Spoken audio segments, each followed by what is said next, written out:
Hello, welcome to Tim's Travel Time. I'm Tim Lapage. We take you to very special places in spectacular ways. Our journey today takes us to southern Utah, to magical canyonlands on a mountain biking trip.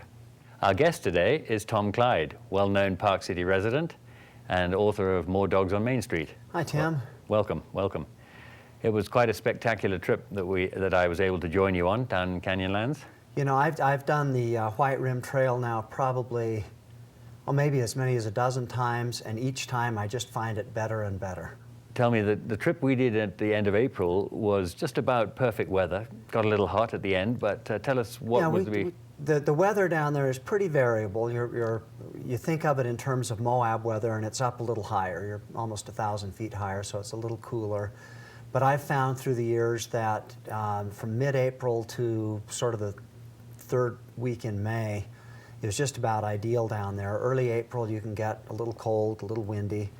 I got caught in a spectacular lightning storm down there. It was really the high point of the trip, watching the weather move in over the desert. But you're kind of exposed. And then in the fall, mid-September to late October, definitely too hot to even consider it in the summer. And I should think by the end of October, it's getting very cool at night. Can get very cold at night down there. There's not enough humidity to hold any warmth in the air, and it'll chill right down at night. It's absolutely classic desert camping. But you drop about 1,000 feet in a mile and a half or so off the rim. From the island in the sky, you drop down to the White Rim, and it's just this series of wild switchbacks. And then you get down there, and you are disconnected from everything.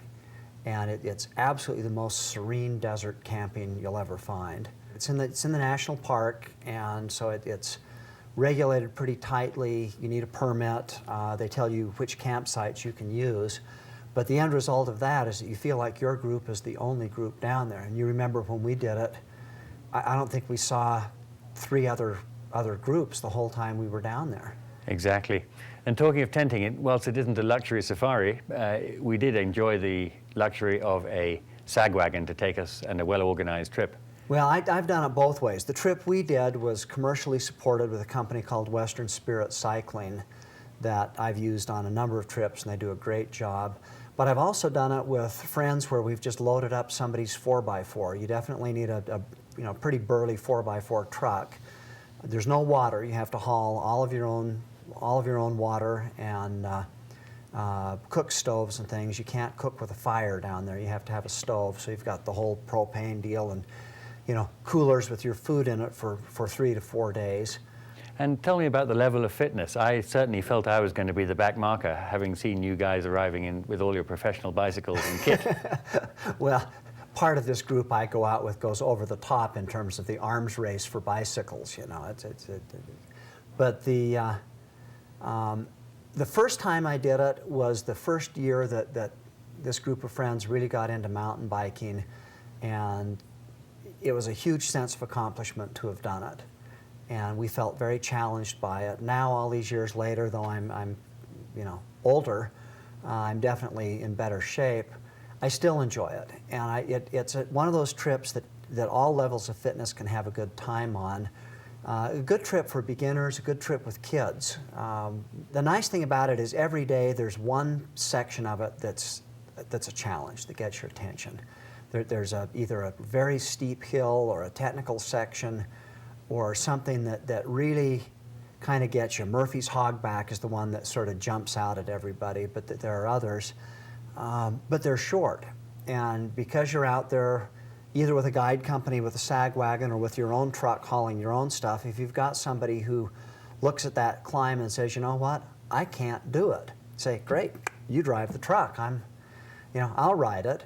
Or you can get in the truck. But they're also, those sections are short enough that they aren't discouraging it to anybody. It's not one of those things where you have to have had a lot of experience on a mountain bike. That's part of what makes it a great trip for a real mixed group, is people who are used to either road riding or riding things like the rail trail can get out there and feel perfectly comfortable on the trail surface itself.